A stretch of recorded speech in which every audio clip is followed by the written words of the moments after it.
था कि तुम्हारी अवस्था कितनी है। शंकर भगवान कुछ नहीं बोले, मुस्कुरा दे। कभी कभी कोई कोई प्रसंग ऐसा होता है जिसमें पति पत्नी का कोई उत्तर नहीं देता और वो मुस्कुरा देता। और कभी कभी ऐसा भी होता है कि पत्नी कोई प्रश्न लेकर जिद कर कर पकड़ लेती है तो पति को उत्तर देना ही पड़ता है।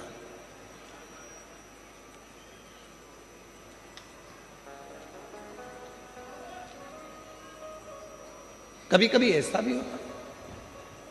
तो पार्वती जी ने हाथ जोड़कर कहा कि तुम्हारी अवस्था कितनी है, तुम्हारी उम्र कितनी है। शिव जी कुछ नहीं करते, मुस्कुरा देते हैं, हंस देते हैं, पर शंकर भगवान कोई उत्तर नहीं देते। फिर पार्वती जी ने वापस पूछा, फिर पुनः पूछा, तुम्हारी उम्र कितनी है, कितनी उम्र? उत्तर नहीं। पार्वती जी बार बार शंकर भगवान से पूछ रही हैं, तुम्हारी उम्र कितनी है, तुम्हारी अवस्था कितनी है, तुम्हारी उम्र कितनी है, तुम्हारी अवस्था कितनी है। तब देवाधिदेव महादेव ने आखिरी में पार्वती जी से कहा, पार्वती मेरी उम्र जानकर, अवस्था जानकर तुझे करना क्या? क्या करना तुझे अवस्था जानकर, उम्र जानकर?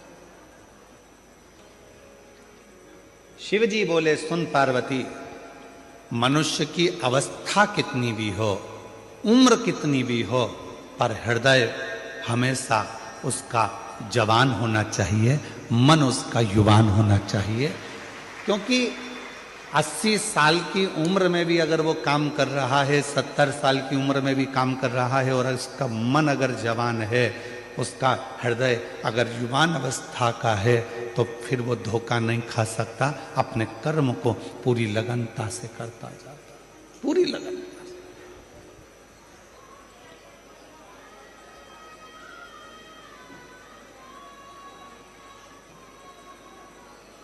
अब कोई आपसे पूछे, क्यों साहब भारत की भूमि का संचालन कर रहे माननीय प्रधानमंत्री जी की उम्र कितनी है? आप कहोगे 75 के हो।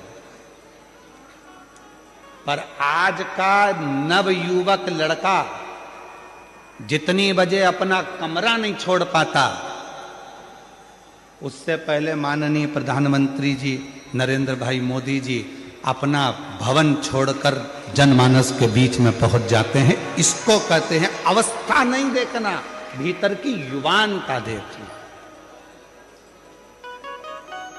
इसको अवस्था नहीं देखते, इसको भीतर की युवानता देखते हैं। अपने भीतर, अपने हृदय, अपने मन की युवा अवस्था।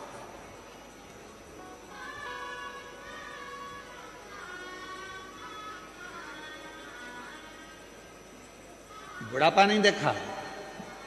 कोई ऐसे भी होते हैं कि 60-65 में, आप लोगों में भी कई माताएं ऐसी बैठी होंगी, कई भाई ऐसे बैठे होंगे जो 25 बार घर में कह देते होंगे, अब तो अवस्था हो गई रे, अब कमर से बनता नहीं है, अब तो ये पाँव बहुत दुखे, मारा घोड़ा बहुत बहुत दुखता है, अब ये पाँव, अब मुझसे चलते बनता नहीं। अब तुम 60 की, 65 की, 55 के, 50 के, कई बहुएं तो 40 साल की, 35 साल की, तो भी उनकी कहीं कमर दुख है, कहीं सिर दुख है, कहीं कोहनी दुख है, कहीं हाथ दुख है, कहीं नेत्र दुख है। दिन भर उनका कुछ ना कुछ दुखता रहता है। तो जरा विचार करिएगा महाराज, भीतर से वो अवस्था से बूढ़ी नहीं हो रही हैं, वो भीतर से बूढ़ी होती चली जा रही हैं। और शिव महापुराण की कथा कहती है, शंकर की कथा कहती है, शंकर भगवान कितने साल के हो गए, अवस्था कितनी हो गई, किसी को नहीं मालूम। परंतु शंकर भगवान के हृदय की तरुणाई, शिव जी के हृदय की युवान अवस्था कभी खत्म नहीं होती। वो लगनता से अपने कर्म के प्रति जागरूक बने रहते हैं।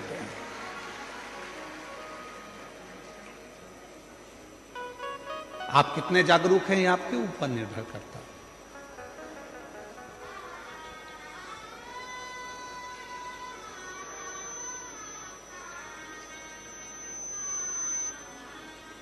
कोई 40 साल में ही पूरा बूढ़ा मान लेता है अपने आप को, कोई 50 साल में ही अपने आप को पूरा बूढ़ा मान लेता है, कोई 60 साल में अपने आप को बुजुर्ग मान लेता है, कोई 70 साल में आकर बुजुर्ग मान लेता है, और कोई ऐसा भी है जो 80, 85, 90 में भी पहुंचने के बाद अपने आप को बूढ़ा नहीं मानता, अपने काम की लगनता में लगा रहता है और अपने हृदय को युवान अवस्था में रखता है।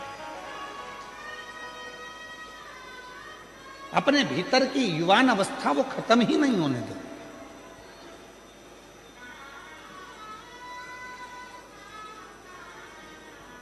दो 2025 चले गया, 2026 आ गया और 26 की ये पहली कथा चालू हो गई।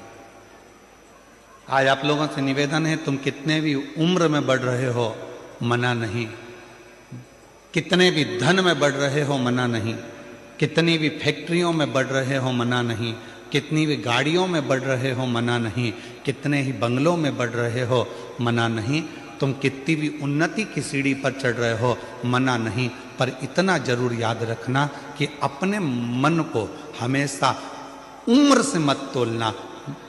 उम्र कितनी भी बढ़ जाए, बंगले कितने भी बढ़ जाए, गाड़ी कितनी भी बढ़ जाए, फैक्ट्री कितनी भी बढ़ जाए, गाड़ियां कितनी भी बढ़ जाए, पर मन को हमेशा युवान रखना, तरुण रखना, और जिस मन से आपको दुनिया का सारा कार्य करना, उस मन की तरुणाई को रखिए। किसी ने कह दिया तुम्हारे बस का ये नहीं है, ऐसा हो नहीं सकता कि मेरे बस का नहीं, मेरे को करके मानना। किसी ने कह दिया तुम ये नहीं कर सकते, क्यों नहीं कर सकते? मेरे मन का पूरा विश्वास है, मैं ये कार्य कर कर रहूंगा।